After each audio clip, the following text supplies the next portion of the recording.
So, you think this looks bad, but this looks cool. That's because of Greeble, and you want to make it in Blender.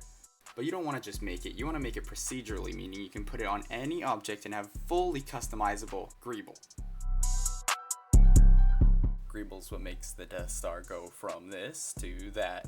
It's really useful for making sci-fi objects look much bigger than they actually are, such as this, or this, or this.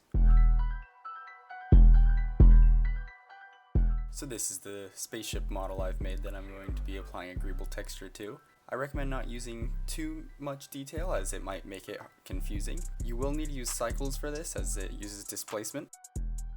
Go to the shading tab, add a new material. Go down to the settings and change it from bump only to displacement and bump. Now make sure that you're using the experimental feature set, as this will allow you to use adaptive subdivision.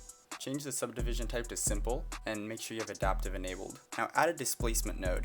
Add a Voronoi texture and connect distance to the height of the displacement node. Now add a noise texture and put this in between them. Change from Lucidian to Chebyshev. Mess with the scale of both the Voronoi texture and the noise texture till you get something that you like. You can change the texture coordinate to different things and see what types of result they get. I find that the UV usually looks pretty interesting. Add a color ramp. Add a few stops in it. Somewhere around 4 is good, but you can add more for more detail. Change to constant. This will just make it so that there aren't sloped surfaces. Now copy everything except the displacement node. Add in a mix RGB. Copy this group again.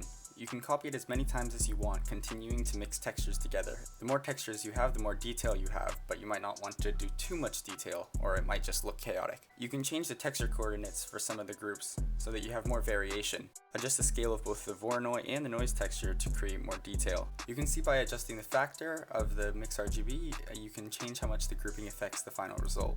You can take one of the groups and connect it to the base color. You can add in another color ramp to adjust the color, and you can create some really interesting results like that. You can add another color ramp with a sliver of bright color and plug that into the emission on the principled BSDF, but don't overdo it. Using this, I've created some really interesting results. So what are the pros and cons to this? The pros are you make really cool sci-fi Greeble really quickly. The cons are it takes a while. Adaptive subdivision really increases render times, and you're also limited to using cycles. I'll link some really good Greeble tutorials that I personally learned from in the description if you would like some more advanced tutorials. If this video gets 50 likes, I'll do a tutorial on making crop circles in Blender.